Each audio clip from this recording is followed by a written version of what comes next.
Hey guys, welcome back to my channel Pharma Spirit. So guys, आज हम बात करेंगे book list for pharmacist exam. Okay, तो इसके बारे में हम बात करेंगे आज। तो चलिए लेट्स स्टार्ट। सो गाइस, सबसे पहले आपका ज़रूरी है जो अगर आप किसी फार्मासिस्ट एग्ज़ाम को देना चाहते हैं या फिर उसको क्रैक करना चाहते हैं, उसके लिए ज़रूरी है स्ट्रेटजी, बुक लिस्ट बहुत इंपॉर्टेंट है। ठीक है, स्ट्रेटजी और बुक लिस्ट दोनों इंपॉर्टेंट है। और सबसे इम्पोर्टेंट चीज़ है कि आपको उसका सिलेबस पूरा कवर कर लेना है। और सिलेबस कैसे कवर करना है वो मैं पहले बता चुका हूँ पिछली वीडियो में, उसको आप ज़रूर देखें, जो कि उसकी लिंक मैंने डिस्क्रिप्शन में डाल रखी है। बाकी आज जो हमारा मेन फोकस रहेगा वो बुक लिस्ट के ऊपर रहेगा, और जो मैं आज बुक बताऊँगा वो मोर देन इनफ है। तो फार्मा पोर्शन और नॉन फार्मा पोर्शन दोनों से ही मैं आपको बताऊंगा। तो सबसे पहले मैं नॉन फार्मा पोर्शन को ही बताऊंगा। ठीक है, फार्मा पोर्शन को भी बताऊंगा, लेकिन पहले नॉन फार्मा पोर्शन को बताता हूँ।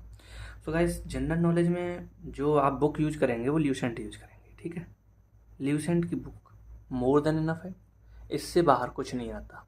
और ल्यूसेंट में भी आपको ल्यूसेंट तो करना ही करना है, लेकिन आप जब यूट्यूब पे कुछ सर्च करेंगे तो सबसे पहले आप यूट्यूब पे जाके एक चीज़ सर्च करना, स्टैटिक जीके है, उसको सर्च करें और स्टैटिक जीके जरूर पढ़ें। ठीक है, तो स्टैटिक जीके से क्या है कि आपका 50% जनरल नॉलेज कवर हो जाएगा। इसी से फार्मा पोर्शन में पूछते हैं, जो मतलब फार्मासिस्ट एग्जाम में और नॉन फार्मा में जो जनरल नॉलेज आती है उसमें स्टैटिक जीके सबसे ज़्यादा आती है। 50% टू 70% जो रोल है वो स्टैटिक जीके का है जनरल नॉलेज में। तो सबसे पहले Lucent book more than enough है, इसको ही आपको प्रेफर करना है। बाकी बुक आपको ये ले लेनी है, और जिस एग्जाम का आप जो है प्रिपरेशन कर रहे हैं उसके सिलेबस के अनुसार आपको पढ़ना है जनरल नॉलेज। ठीक है, इंग्लिश के लिए आप अरिहंत अरिहंत की बुक ले लीजिए। अरिहंत की बुक मोर देन इनफ है, जिसको मैं रेड बुक कहता हूँ। ठीक है, जो लाल कलर की आती है उसको लेना, वो 300 साढ़े 300 रुपये की या 400 रुपये की लगभग आएगी। ठीक है, और मैथ के लिए आपको कहीं नहीं जाना, यूट्यूब पे वीडियो सर्च कर लो, कोई भी एसएससी जीडी या कांस्टेबल के लेवल का मैथ।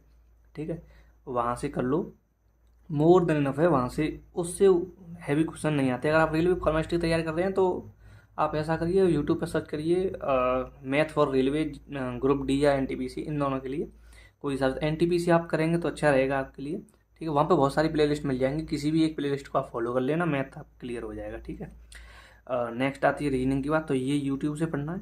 ठीक है, और रीजनिंग की बात आती है तो ये भी यूट्यूब से ही करना है, कोई बुक लेने की जरूरत नहीं है मैथ और रीजनिंग की।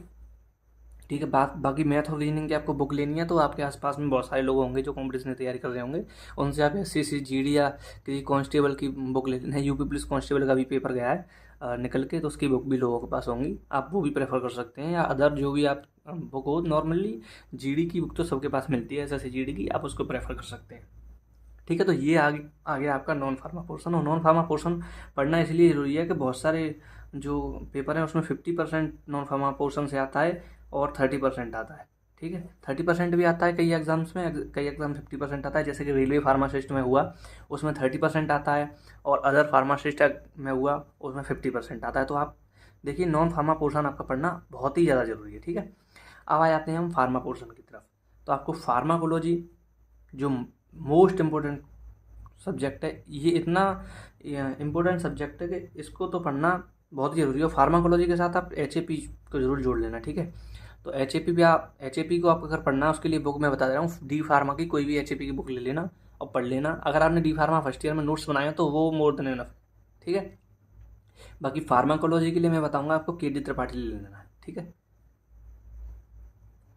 तो मैं ये आपसे एक्सपेक्ट जरूर करूँगा कि डी फार्मा आपने किया तो डी फार्मा के लिए आपने बुक तो अवश्य ली होंगी।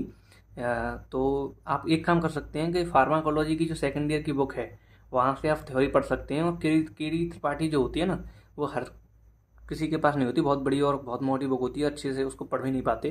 तो आप क्लासिफिकेशन ऑफ के डी त्रिपाठी ले सकते हैं। क्लासिफिकेशन ऑफ के डी त्रिपाठी, क्लासिफिकेशन नाम से आती है। ठीक है, क्लासिफिकेशन ऑफ के डी त्रिपाठी 300 साढ़े 300 रुपये या 200 250 रुपये की बुक आएगी। आप फार्माकोलॉजी की ये बुक प्रेफर कर सकते हैं। और डी फार्मा की तो आपको हर सब्जेक्ट की बुक आपके पास रहनी ही चाहिए। ठीक है, क्योंकि के त्रिपाठी में जो क्लासिफिकेशन दी है वो बहुत इजी वे में दी है। तो फार्माकोलॉजी आपका हो गया यहाँ पे। फार्मास्यूटिक्स के लिए आप आर एम मेहता, ठीक है, आर एम मेहता प्रेफर कर सकते हैं। इसके लिए तो बहुत अच्छी है, फर्स्ट एंड सेकंड दोनों आर एम मेहता ही लीजिए आप। ठीक है, मार्केट में जाइए, आर एम मेहता की दोनों फर्स्ट एंड सेकंड बुक ले लीजिए। आपको डी फार्मा की बुक इसके लिए जरूरी नहीं बोल रहा हूँ मैं, आर एम मेहता ही आप, ठीक है, प्रेफर कर सकते हैं, मोर देन इनफ है।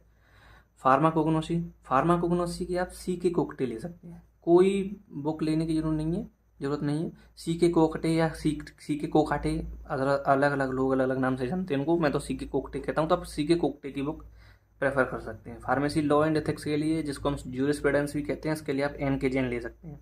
ठीक है, एन के जैन की बुक मोर देन इनफ है, बस इससे बाहर कुछ नहीं जाएगा। इनऑर्गेनिक केमिस्ट्री आपको पढ़नी है तो वो आप HS कपूर, ठीक है, हरि किशन सिंह कपूर नाम से है, ठीक है, इसकी बुक प्रेफर कर सकते हैं, इसको ले सकते हैं। ठीक है, हॉस्पिटल क्लिनिकल फार्मेसी के लिए मैं बस डी फार्मा की बुक ही प्रेफर करूँगा। डी फार्मा की जो बुक हैं वो आप लीजिए, इसको भी कम्युनिटी फार्मेसी की डी फार्मा की जो बुक हैं वो आप लीजिए, इससे बाहर कुछ मत लीजिए।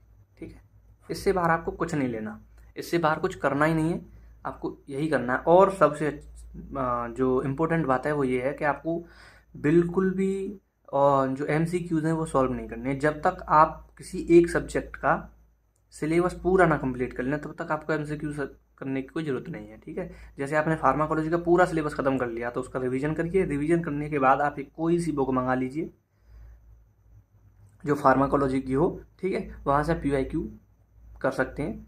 या फिर मैं तो ये कहूँगा कि पूरा ये फार्मा पोर्शन आप कवर कर लीजिए पहले सिलेबस, और उसके बाद आप जो PYQ और MCQs हैं वो आप लगाइए, ये मोस्ट इम्पोर्टेंट चीज़ है। और बाकी अगर आपको जो फार्मासिस्ट एग्ज़ाम है उसके लिए प्रॉपर तैयारी करनी है तो आप इस चैनल को सब्सक्राइब कर सकते हैं, लाइक एंड शेयर कर सकते हैं, इससे मुझे कोई मोटिवेशन मिलती है। ठीक है, तो गाइज आज के लिए इतना ही, bye bye, best of luck.